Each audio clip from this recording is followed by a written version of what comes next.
بسم اللہ الرحمن الرحیم۔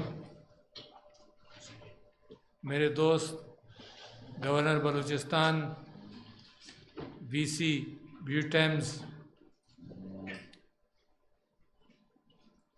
احساس کے ڈائریکٹر جنرل صاحب بلوچستان سے، صوبائی محتسب، دوسرے وائس چانسلرز، پروفیسرز اور میری بہنوں اور بچوں جن کو آج احساس کے ذریعے کچھ ایوارڈز دیے گئے ہیں، آپ سب لوگوں کو السلام علیکم۔ مجھے بڑی خوشی ہے بیوٹیمز آ کر پہلی مرتبہ میں یہاں آیا ہوں، تو کچھ باتیں میں کروں گا اس حوالے سے کہ احساس پروگرام اور ریاست کی کیا ذمہ داریاں ہیں، اور اس کے بعد پھر میں بیوٹیمز کے لوگوں سے، حالانکہ یہاں ذکر نہیں ہوا مگر ان کے اوپر بھی کچھ ذمہ داریاں ڈالنا چاہتا ہوں۔ اور بہترین کام آپ کر رہے ہیں اس یونیورسٹی میں، مگر میں سمجھتا ہوں کہ ملک کی ضروریات کا احساس آپ کو بھی ہے، اور اس کے اندر مزید ہم اضافہ کریں کہ سمجھیں کہ کیا ملک کی کیفیات اور ضروریات ہیں۔ یہ جو جب پاکستان تحریک انصاف کی داغ بیل ڈالی گئی تو ہم 2-3 دن کے لیے اس بحث میں لگے رہے کہ کیا ویژن کیا ہوگا، پاکستان کی ریاست ہم کیسے دیکھنا چاہتے ہیں۔ تو جب ہم نے ایک 3-4 الفاظ پر ایک ویژن بنایا کہ پاکستان کو ہم دیکھنا چاہتے ہیں اسلامی فلاحی ریاست کی طرح۔ جو فلاحی لفظ تھا وہ اس لیے تھا کہ ریاست جو ہے وہ اس کا کام کیا ہے۔ ریاست کا بنیادی کام یہ ہے کہ جب بچے معاشرے کے اندر آئیں تو ان کو تعلیم کا، ان کی تربیت کا انتظام یکساں انداز سے کیا جائے، چاہے وہ امیر باپ کی اولاد ہو یا یتیم خود ہو، مگر تعلیم و تربیت یکساں رکھی جائے، نوکریاں یکساں رکھی جائیں۔ اس کے لیے پیسہ کہاں سے آئے گا؟ پیسہ آئے گا کہ جنہوں نے کامیابی دنیا میں حاصل کر لی ان کو ٹیکس کریں اور نیچے اس کو فیڈ کیا جائے تاکہ یہ کیفیت اونچ نیچ کی برابر ہوتی رہے ہر جنریشن میں۔ یہی سوشل ویلفیئر کے اعتبار سے یہی ریاست کا کام ہے۔ جب باقاعدہ ٹیکسیشن نہیں تھا تو حضور اکرم صلی اللہ علیہ وسلم نے اور خلفائے راشدین نے اس کی داغ بیل ڈالی۔ مسلسل یہ کام رہا میرے نبی کا کہ جیسے ہی کہیں سے کوئی مال آیا تو رات ہونے سے پہلے اس کو بانٹ دیا گیا۔ کہیں سے اونٹ آئے حضرت ابو بکر، دوسرے دن سے انہوں نے کہا کہ اس سے آگے نہیں جائے گا، بانٹ دیے گئے۔ لاکھوں روپے آنے شروع ہوئے جب اسلامی ریاست نے ترقی کی، اور لاکھوں روپے رات ہونے سے پہلے بانٹ دیے جاتے تھے تاکہ وہ جو طبقہ جو کسی وجہ سے پیچھے رہ گیا ہو اس کو اٹھایا جائے۔ میرے نبی صلی اللہ علیہ وسلم پیٹ پر پتھر باندھ کر اپنے گھر کا کھانا پینا لوگوں کو بانٹ دیا کرتے تھے۔ تو ریاست کی یہ جو ہمدردی ہے یہ بنیاد ہے ایک اسلامی ریاست کی۔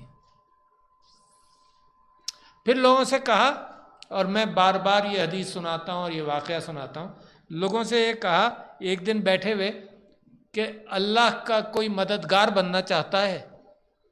تو صحابہ نے پوچھا اللہ کی بھی مدد، اللہ کو بھی مدد کی ضرورت ہے؟ تو حضور نے فرمایا ہاں، تم میں سے کون ہے جو اللہ کا مددگار بننا چاہتا ہے؟ تو ایک صحابی اٹھ کر گئے اور انہوں نے کہا حضور اپنا ہاتھ دیجئے میرے ہاتھ میں۔ تو حضور اکرم صلی اللہ علیہ وسلم نے اپنا ہاتھ دیا۔ وہ صحابی کتنے خوش ہوں گے۔ مگر انہوں نے پوچھا حضور پھر سے آپ بتائیے کہ اللہ کو مدد کی ضرورت ہے؟ تو حضور نے کہا ہاں، جو تم اللہ کی آج مدد کرو گے اللہ قیامت کے دن آخرت میں تمہاری مدد کرے گا۔ تو کہنے لگے کہ میرے پاس ایک باغ ہے، یہی میری ملکیت ہے، 400-500 اس کے اندر پیڑ ہیں کھجور کے، یہ میں اللہ کو قرض دیتا ہوں۔ اور گھر گئے اور دور سے ہی آواز دی اپنی بیگم کو کہ باہر آ جاؤ، بچوں کو لے کر آ جاؤ، یہ اللہ کو ہم نے قرض دیا۔ اور انہوں نے اس طرح سے خیرات کی۔ تو دیکھو لوگوں کا ایمان کا جذبہ اتنا ہی بڑا تھا۔ اچھا، اس کو اب ریاست نے اپنے سسٹمز کے اندر کیسے سمویا؟ پیٹ پر پتھر باندھ کر کام کرنا، یہ سسٹم کو ایک نصیحت تھی مثال کے طور پر کووڈ جب آیا تو اس حکومت نے عمران خان صاحب کی قیادت میں اسی اسپرٹ کو جگایا. دنیا لاک ڈاؤن کر رہی تھی، دنیا لاک ڈاؤن کر رہی تھی. کوئی ایک وزیر اعظم یا کوئی ایک صدر یہ نہیں کہتا تھا کہ ہم لاک ڈاؤن نہیں کریں گے. عمران خان نے وہ پہلا وزیر اعظم تھا یا صدر تھا دنیا کا جس نے کہا کہ ہم نہیں کر سکتے، لوگ بے روزگار رہ جائیں گے، مر جائیں گے بھوک میں، ہم افورڈ ہی نہیں کر سکتے لاک ڈاؤن کرنا. سب نے کہا، ڈاکٹر نے کہا سڑکوں پر لوگ مر جائیں گے، علاج کے لیے اسپتال نہیں ہے اور بیڈز نہیں ہیں. پھر بھی وزیر اعظم نے یہ کہا اسی اسپرٹ کے تحت کہ جو پارٹی نے بنایا تھا کہ اسلامی فلاحی ریاست کا قیام، اپنے پیٹ پر پتھر باندھ کے کام کرنے کی نیت کرنا تاکہ طبقات ساتھ ساتھ اٹھیں. یہ نہیں ہو سکتا کہ ایلیٹس معاشرہ بن جائے، اوپر کے لوگ ترقی کرتے جائیں، منافرہ بناتے جائیں گے، مگر اسٹیٹ ان کو ٹیکس کر کر پھر نیچے لائے گی تاکہ تعلیم کے حوالے سے اور نیکسٹ جنریشن کو پھر برابر کرے، نوکریوں میں پھر میرٹ لائے اور برابر کرے. یہ وہ خواب تھا اور لہٰذا اللہ تعالیٰ نے کووڈ میں برکت ڈالی.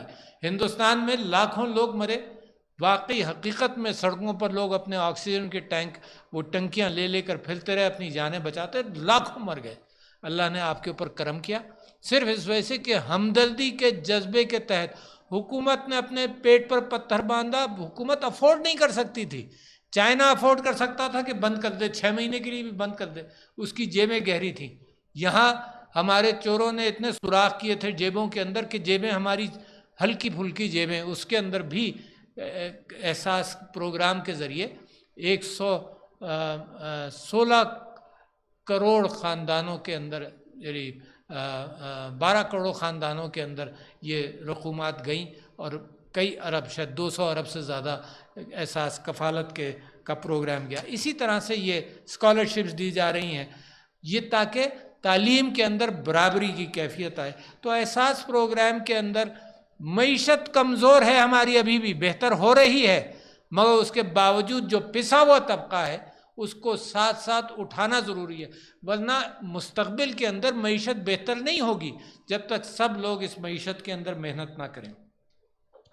تو میں سمجھتا ہوں کہ بڑا اچھا پیغام ہے یہ سب کے لیے، احساس کے حوالے سے جو یہاں پر بیان کیا گیا کہ ہر اعتبار سے ہے.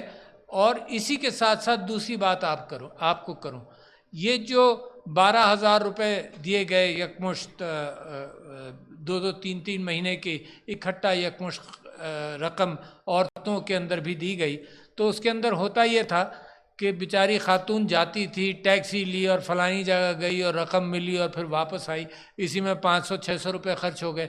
پھر جب کیش رقم آئی تو اس بات کا امکان ہوا کہ جیسے ہی گھر پہنچی تو مردوں نے کہا کہ جی مجھے 500 چاہیے، مجھے 1000 چاہیے، اس کو 2000 دو، فوراً ہاتھ سے بھی نکل گئے. تو اب اس بات کا اہتمام کرنے کی کوشش کی جا رہی ہے کہ ساری خواتین جہاں پر یہ احساس ڈسپرسمنٹ ہو ان کے بینک اکاؤنٹ میں جائے، ان کا اکاؤنٹ کھلے، سیدھا بینک میں جائے تاکہ ان کا کنٹرول بہتر ہو. اسی گفتگو کے ساتھ میں اس بات کو شامل کرنا چاہتا ہوں کہ کمزور طبقات کن کو کہتے ہیں؟ کمزور طبقات یہ کہ کسی آفت میں پریشان ہو گئے، کمزور طبقات یہ کہ کسی وجہ سے پڑھا لکھا نہیں، آمدنی کا ذریعہ کم ہے. کمزور طبقات اس معنی کر کے کہ بچوں کی شادی ہے، بچیوں کی شادیوں کے اندر جس طرح سے ہم پاکستان میں خرچہ کرتے ہیں تو اپنے آپ کو خالی بھی کر دیتے ہیں. تو کمزور طبقات کے اندر عورت بھی آتی ہے، غربت بھی آتی ہے، عورت بھی آتی ہے، جو معذور افراد ہیں وہ بھی آتے ہیں. تو حکومت کو اور آپ سب لوگوں کو، دیکھو یہاں بیٹھی ہوئی ہے ایلیٹ بھی بیٹھی ہے، ایلیٹ کی یہ ذمہ داری ہے. حضور اکرم صلی اللہ علیہ وسلم کے زمانے میں والنٹری خیرات تھی، پھر اب احساس ہوتا ہے کہ والنٹری خیرات کے ساتھ جو کرتے ہیں آپ لوگ، جو کووڈ کے اندر لوگوں نے کیا، سب لوگوں نے اپنی جیبوں کے اندر ہاتھ ڈال کر بہت کچھ کیا، سب لوگوں جس کی جیب میں پیسہ تھا اس نے مدد کی. تو والنٹری خیرات اپنی جگہ، بٹ کمپلسری ٹیکسیشن اپنی جگہ پر، جس کی بنیاد پر بجٹ میں سے یہ رقم نکالی گئی. اور لوگ کہتے رہتے ہیں کہ جی احساس کے اندر اتنا پیسہ جا رہا ہے، یہی معیشت میں ڈالا جائے تو یہ ہوگا وہ ہوگا، مگر لوگوں کو اٹھائے بغیر کوئی معیشت نہیں چل سکتی. میں سمجھتا ہوں کہ خواتین کی ایمپاورمنٹ، خواتین کو مضبوط کرنا بہت ضروری ہے، اور بلوچستان میں ہوں، لہٰذا میں تعریف کرنا چاہتا ہوں کہ بلوچستان کی ہائی کورٹ نے بہترین فیصلہ کیا عورتوں کی وراثت کے اعتبار سے۔ 2-3 مہینے ہوئے، انہوں نے کہا وراثت ملنی چاہیے، انہوں نے کہا وراثت ملنی چاہیے۔ انہوں نے یہ کہا کہ یہ ہمارے معاشروں کے اندر یہ کیفیت ہوتی ہے کہ یہ کہا جاتا ہے کہ جی جہیز میں دے دیا تھا، یہ کہا جاتا ہے کہ کیش دے دیا تھا۔ تو ہائی کورٹ نے فیصلہ یہ کیا کہ یہ سب، جس دن آدمی کا انتقال ہوا اس دن جو اس کے پاس تھا وہ اسلامی قوانین وراثت کے اعتبار سے سورہ نساء کے اصولوں کی بنیاد پر بانٹا جائے گا۔ بہت بڑا فیصلہ ہے، کیونکہ اس بات کا امکان ہے کہ مذہب کے اوپر کلچر حاوی ہو جاتا ہے، اور کلچر کا یہ طریقہ کار ہے کہ عورت کو وراثت نہیں دی جاتی، بہت ساری جگہوں پر ہے۔ تو لہٰذا یہ فیصلہ بڑا اہم، یہ عورت کی ایمپاورمنٹ۔ زبانی کہہ دینا کہ عورت کو طاقتور بنا رہے ہیں کوئی اہمیت نہیں رکھتا، جب تک فائنینشلی، معاشی اعتبار سے عورت کو مستحکم نہیں کیا جاتا، جب تک یہ صرف زبانی کلامی باتیں ہیں کہ عورت کو امپاور کر رہے ہیں۔ عورت اس طرح سے امپاور نہیں ہوتی کہ بیرون ویسٹ یہ کہتا ہے کہ جی حجاب اتارا جائے، اس طرح سے امپاور نہیں ہوتی، یہ جھوٹی سوچ ہے۔ عورت امپاور ہوتی ہے جب اس کو فائنینشیل امپاورمنٹ ہو۔ جب ویسٹ کو پتہ بھی نہیں تھا کہ عورت وراثت میں ہے، 20ویں صدی تک ویسٹ کے اندر عورت کی کوئی وراثت نہیں تھی۔ انگلینڈ کے اندر عورت کا مال، عورت نے جب جو کچھ بھی کمایا ہو یہ اس کے خاوند کی ملکیت تھی۔ یہ 20ویں صدی کی بات کر رہا ہوں آپ سے، ہم نے 1400 سال پہلے اللہ تعالیٰ نے یہ قانون مسلمانوں کو دیا کہ عورت کی وراثت ہے۔ یہ ایمپاورمنٹ ہے۔ دوسری ایمپاورمنٹ ہم کیا چاہتے ہیں کہ عورت تعلیم حاصل کرے۔ ہمیشہ سے حضور اکرم صلی اللہ علیہ وسلم کی ہدایت ہے کہ پڑھو، عورت تعلیم حاصل کرے، اور اس بات کا اب امکان ہے، بچیوں ذرا سوچو، اس بات کا امکان ہے کہ اب عورت ود IT اس کو باہر جانے کی ضرورت بھی نہیں ہے۔ جائے ضرور، میں یہ نہیں کہہ رہا ہوں، میں کہتا ہوں معاشرہ عورت کے لیے سیف ہونا چاہیے، محفوظ ہونا چاہیے، جس کے اندر حضرت عمر کا وہ واقعہ کہ کیا سیکیورٹی کیا ہے اسلامی معاشرے کی، تو انہوں نے کہا کہ ایک عورت زیور سے لدی ہوئی ہو اور یمن سے عجم تک جائے اور اس کو فکر نہیں ہو کہ کچھ ہو جائے گا راستے میں، یہ ہے اسلامی معاشرہ۔ لہٰذا ہمیں تو اس گول کی طرف جانا ہے، عورت کام بھی کرے اپنے اصولوں کے مطابق، اسلامی اصولوں کے مطابق کام بھی کرے، اور کام کے ساتھ ساتھ اب جیسے جیسے IT کی دنیا کھل رہی ہے گھر بیٹھ کر بھی کام ہو سکتا ہے۔ تو لہٰذا اب میں آتا ہوں بیوٹیمس کے پاس۔ ابھی میں نے آپ سے پوچھا تھا کہ کتنے اساتذہ ہیں، ماشاء اللہ آپ کے یہاں تقریباً 11-12 ہزار طالب علم ہیں، اب ویری گڈ نمبر۔ مگر میں آپ سے ایک اور بات کا اظہار کر رہا ہوں جو IT کے حوالے سے، میں نمبرز آپ کو بتاتا ہوں، جس میں اساتذہ سے اور بیوٹیم سے بات کرنا چاہتا ہوں، اور یونیورسٹیز کے وائس چانسلر سے، خاص طور پر بلوچستان میں۔ پاکستان کے اس وقت یہ سمجھ لیجئے، آپ کو کہنے کی ضرورت نہیں ہے کیونکہ یہ بات دور تک جائے گی، یہ کہنا چاہتا ہوں کہ اس وقت دنیا کی ترقی اور پاکستان کی ترقی کا دار و مدار IT پر سب سے زیادہ ہے۔ یہ وہ ایریا ہے جہاں پر بریک اینڈ مارٹر انڈسٹری، آپ کوئٹہ میں کوئی لگائیں گے تو 4-5 ابھی 2-3 سال فیزیبلٹی میں لگیں گے، پھر پیسے میں کلوزنگ ہوگی، پھر وہ انڈسٹری لگے گی، 6-7 سال میں جا کر پروڈکشن کرے گی۔ IT سیکٹر ایسا ہے جس میں چند مہینوں کے اندر آپ کا پروڈکشن شروع ہو جاتا ہے، آپ واقف ہیں۔ لہٰذا دنیا تو بڑی تیزی سے بھاگ رہی ہے، تو وہ ٹرین ہمارے پاس سے اب گزر رہی ہے اور تیزی سے گزر رہی ہے۔ ہم یقیناً، میں آپ سے پوچھوں گا، جہاں بھی جاتا ہوں کہتے ہیں نہیں جی ہمارا فوکس ہے، مگر میں آپ سے یہ کہنا چاہتا ہوں کہ فوکس کے اندر کسر کیا ہے۔ میں چاہتا ہوں آپ ایکسیلیٹر پر پیر کیسے رکھیں۔ فوکس یہ ہے کہ total number of IT graduates in Pakistan 26-27 ہزار ہیں۔ آ گیا نمبر آپ کے فہم میں، 26-27 ہزار ہے۔ اب دنیا کیا کر رہی ہے یہ بھی دیکھ لیں، تاکہ آپ کو پتہ چل جائے کہ آپ کتنی بڑی کشتی میں ہیں۔ ہمارے صرف 10% لوگ انٹرمیڈیٹ کے بعد یونیورسٹیز میں آ رہے ہیں، صرف 10% لوگ آ رہے ہیں۔ بنگلہ دیش جو آپ کا حصہ تھا وہاں 16% لوگوں کی تعلیم ہے ہائر ایجوکیشن کی، انڈیا میں 24% ہے، تو آپ کہاں پر ہیں؟ آپ تو دنیا کی 5ویں بڑی قوم ہے، تصوراتی اعتبار سے ہمارا خیال اقبال والا خیال، اور کہاں ہم نے جانا ہے. And the numbers are too less. آپ بریلینٹ لوگ پیدا کر رہے ہوں گے 26,000، بٹ دا نمبر از لیس. تو ہائر ایجوکیشن کمیشن کو جب میں نے کہا تو انہوں نے کہا نہیں جی یہ انہیں یوں کیلکولیشن کریں. میں نے خود ریسرچ کی تو پتہ یہ چلا کہ آپ 26,000 پروڈیوس ہو رہے ہیں. انڈیا میں آئی ٹی میں 8 لاکھ لوگ پروڈیوس ہوتے ہیں ایک سال میں. Where are you? اچھا اب واٹ کین یو ڈو؟ اب آ جائیے، یہ تو میں نے آپ کو بتایا کہ کتنی سخت ضرورت ہے دنیا کو. اور ہر شخص، پچھلے دنوں میں جو ڈائسپورا ہے، Pakistani diaspora Washington U S میں، ان کے ساتھ میری ہر مہینے میٹنگ ہوتی ہے ایز آف ڈوئنگ بزنس میں، آئی ٹی کے اندر خاص طور پر. ان میں سے لوگ یہ کہتے ہیں کہ جی 1 لاکھ گریجویٹس ہمیں آج چاہیے. ہم 26,000 پروڈیوس کر رہے ہیں اور اس پہ خوش ہیں. اور ہم کہیں کہ یار نمبر بڑھاؤ تو کہیں گے جی کوالٹی خراب ہوتی ہے. تو نمبرز کہاں سے آئیں گے؟ کیا تصور ہے آپ کا پھر 26,000 سے آپ کیا کام کر لیں گے؟ اچھا ان 26,000 کے اندر ایک یونینیمس کیفیت ہے جو اب ministry of information technology and every where, میں پچھلے 2-3 سال سے مسلسل کہہ رہا ہوں، ان 26,000 میں مارکیٹ کے اندر 20,000 کو نوکری نہیں ملتی، 6,000 کو ملتی ہے. What we are producing is not for the market. ہم اپنے آئیوری اسٹرکچرس کے اندر پرانا سلیبس لے کر بیٹھے ہوئے اور وہ مارکیٹیبل نہیں ہے. لہٰذا ان کو 3 سے 6 مہینے تک، یہ یونینیمس بات بتا رہا ہوں آپ کو، سارے آئی ٹی ڈائسپورا کے ساتھ میری بات ہوتی ہے، جو لوگ یہاں انڈسٹری کھولے ہوئے ہیں ان کے ساتھ بات ہوتی ہے. وہ کہتے ہیں 3 سے 6 مہینے لگتے ہیں ہمیں ان لوگوں کو اس قابل بنانا کہ ہماری انڈسٹری کے اندر یہ پروڈکٹیو ہو جائیں. تو یونیورسٹی سے کیوں نہ ایسے نکلے؟ تو لہٰذا ایک تو میری آپ سے گزارش یہ ہے کہ اپنے سلیبائی کو ریویو کریں، مارکیٹ بیس ریویو کریں، آئی ٹی سیکٹر کے لوگوں کو اپنا معاون بنائیں. اگر آپ کو ضرورت ہے تو میں آپ کی مدد کرنے کو تیار ہوں. آئی ٹی سیکٹر کے لوگوں کو اپنا معاون بنائیں تاکہ اپنے سلیبائی بہتر ہوں. نمبرز بڑھائیں. اچھا نمبرز کیسے بڑھ سکتے ہیں؟ جب میں کسی یونیورسٹی کو کہتا ہوں جو میرے نیچے کم سے کم 40 کے قریب ہیں پریسیڈنسی کے نیچے، جب میں ان سے کہتا ہوں نمبر بڑھاؤ تو وہ کہتے ہیں جی ہمیں زمین چاہیے، ہمیں اتنا ہی پیسے، اتنا ہی خرچہ چاہیے، بجٹ چاہیے بہت بڑا. This is not the new world. اب دنیا کے اندر برک اینڈ مارٹر ایجوکیشن اب پیچھے رہ گئی، ورچوئل ایجوکیشن بڑھ گئی ہے.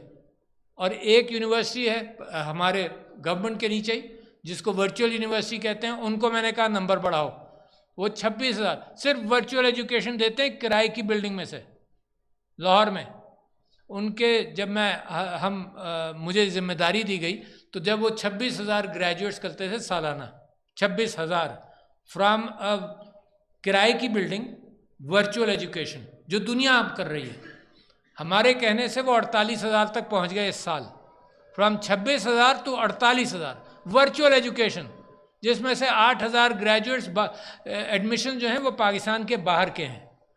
تو اس کا مطلب کہ آپ جتنا آپ کے پاس برک اینڈ مارٹر سٹرکچر ہے، میں آپ سے گزارش کرتا ہوں کہ ڈبل کرو، ورچوئل کمپوننٹ بڑھائیں تاکہ طالب علم زیادہ لیں اور ان کو نکالیں. دوسری بات، ایک تو یہ ہو گیا جو سسٹم ہے ایسوسیٹ ڈگری. یار یہ 4 سال کا بی ایس جو ہے دنیا کو تو ابھی ضرورت ہے، پاکستان کو ابھی ضرورت ہے، تو ایسوسیٹ ڈگری جو 2 سال کی ہے اس پر بھی اہمیت دیں. We need people.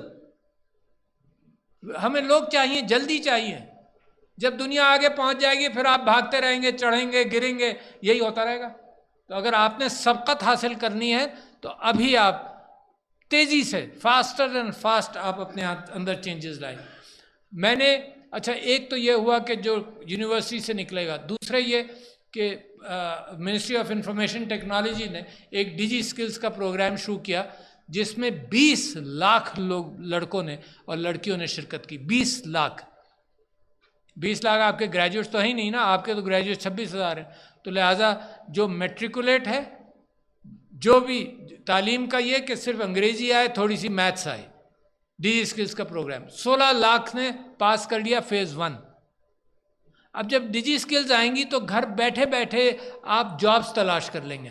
دنیا کے اندر. دنیا کو ضرورت ہے. سوشل میڈیا مارکیٹنگ کے اندر کہتے ہیں کہ جی تم صرف ہمارا اشتہار پروپیگیٹ کرتے رہو اور اتنے پیسے لے لو. لڑکیوں کے لیے تو بے انتہا آسان ہے. تو 16 لاکھ نے کیا. میں ایک انیشیٹو میں نے شروع کیا تھا پریسیڈینشیل انیشیٹو اور آرٹیفیشیل انٹیلیجنس. رات کو میں نے ابھی گورنر صاحب سے کہا کہ رات کو ہی میں نے ان سے بات کی تھی, وہ بے چین ہے کہ بلوچستان کے اندر بھی شروع کریں. اچھا, this is not the universities responsibility. آپ کی رسپانسبلٹی ہے ہائر لیول ٹریننگ کریں, مگر ایٹ دا لوور لیولز جو بچے میٹریکولیٹ ہیں اور اس سے کم, ان کو ہم سکلز دیں. یہ جو اے آئی سکلز ہیں, آئی ٹی کی سکلز ہیں, یہی پاکستان کی تیزی سے ترقی کا دار و مدار اس پر ہوگا. دنیا میں چوتھے نمبر پر پاکستان ہے اس کے لیے فری لانس ایپس بنانے میں, چوتھے نمبر پر ہے. اس کا مطلب کہ سکلز ہمارے یہاں ہیں. اور دنیا کو اتنی سخت بے چینی ہے لوگوں کی کہ میں تو بتایا کہ ہمارے آئی ٹی والے یہ کہہ رہے ہیں. جب میں جاپان گیا تو منسٹر آبے جو پرائم منسٹر تھے, انہوں نے کہا جی 1 لاکھ بندے ہمیں آج چاہیے, آج دے دو ہم کو. آج ہم نے اپنے بندے تعلیم دے کر ان کو باہر نہیں بھیجنا, مگر سسٹم ایسا ہے کہ یہاں رہ کر یہ کام ہو سکتا ہے. تو لہٰذا میں یہ سمجھتا ہوں کہ حکومت کا کمپیشن اور اس کے ساتھ ساتھ skills improvement in I T sector, پھر ڈسیبل لوگوں پر بھی توجہ رہے, ان کی بھی سکلز امپروومنٹ ہو. اور نصیر آباد کے اندر سروے ہوا تھا تو جنرل پروپورشن ڈسیبل لوگوں کا کیا ہے, نصیر آباد کے سروے کے اندر 14% تقریباً. تو اس کا مطلب چھپے ہوئے ہیں, ہمارے گھر کے خاندانوں کے اندر چھپ جاتے ہیں کہ بھئی یہ باہر نہیں جا سکتا, کسی کو پتہ ہی نہیں چلتا پھر یہ کہ ڈسیبلڈ ہے. اس تک پہنچنا, اس کو سکلز دینا کہ وہ سرکار کا ڈیپینڈنٹ نہیں رہے بلکہ اپنی روزی کمائے. عورتوں کو سکلز دینا, یہ چند ایک کام ہیں جو میں سمجھتا ہوں کہ بلوچستان کے اندر سب سے زیادہ ضروری. یہ صرف براڈ بینڈ کی کثر جو ہے کہ ہر جگہ وائی فائی پہنچ جائے, یہ تو ہمیں کووڈ میں اندازہ ہوا. ہمیں کووڈ سے پہلے آن لائن ایجوکیشن کو پکڑ لینا چاہیے تھا. ٹولز موجود تھے 10 سال سے, ہم نے فیصلے صحیح نہیں کیے. اب بھی وقت ہے, جو میں کہہ رہا ہوں نا, ایکسیلیٹر پر پیر دبائیں, تیزی سے پروڈکشن کریں. تو اب بھی وقت ہے کہ ہم ان کو اٹھا لیں. ڈائریکٹ بزنس کرنے کا امکان ہے, عورتوں کے لونز کا امکان ہے کامیاب جوان میں بھی, اور وہ عورتوں کی لون سکیم جو ہیں جو چھوٹا کاروبار کر سکتی ہیں. تو اس کے لیے بلوچستان کے اندر خاص توجہ دیں. اس میں کوئی سیکٹورل رکاوٹ ہی نہیں ہے. اس میں آپ یہاں سکلز بنائیں گے, اگر ہر بچے کو نوکری مل جائے دنیا کے اندر تو کتنا اچھا ہے. اس میں کوئی یہ نہیں ہے کہ جناب اس صوبے کے لیے جو مخصوص رقم خرچ کی جائے گی, آپ بچوں کو سکلز دے کر باہر نکالیں. تو لہٰذا میں سمجھتا ہوں جہاں تک بلوچستان کا تعلق ہے, منرلز میں رچ ہے, ہر اعتبار سے اس میں نیچرل ریسورس میں رچ ہے, امیر ہے, مگر انٹلیکچوئل ریسورس میں بھی ہم نے اس کو دنیا کے برابر کھڑا کرنا ہے. اور یہ فیکٹریوں لگنے سے نہیں ہوگا, یہ آئی ٹی ہوگا ضرور, آپ کو راستے چاہیے, سب کچھ چاہیے, مگر آئی ٹی سے سب سے تیزی سے ہوگا. میں چاہتا ہوں یونیورسٹی لیڈ کرے اس بات کو. جیسے ہی میں صدر بنا, پہلا مضمون میں نے لکھا artificial intelligence and Pakistan's position in the world fourth industrial revolution. پہلا مضمون میں نے لکھا کہ صرف ایک وائبرنسی کریٹ ہو نا, یہ بچے خود نکل جائیں گے اپنے کاموں. اپارچونیٹیز کریٹ کر دیں, یہ بچے خود نکل جائیں گے اپنے کاموں کے اندر. مگر اپارچونیٹیز کریٹ کرنا ہی اسٹیٹ کا کام ہے, اور اپارچونیٹیز کریٹ کرنا ہی ایجوکیشن انسٹیٹیوشنز کا کام ہے.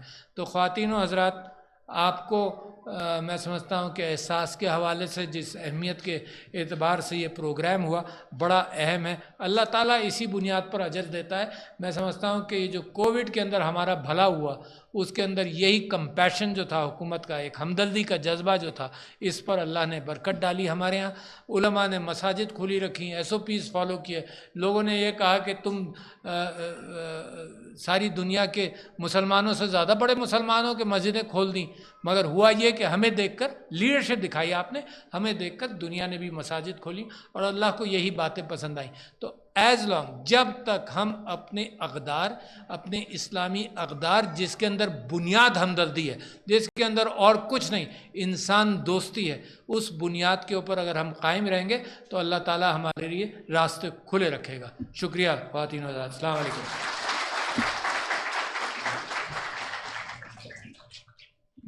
بہت شکریہ آپ تمام معزز مہمانوں کی تشریف آوری کا، بہت شکریہ. یہاں تقریب کا اختتام ہوا.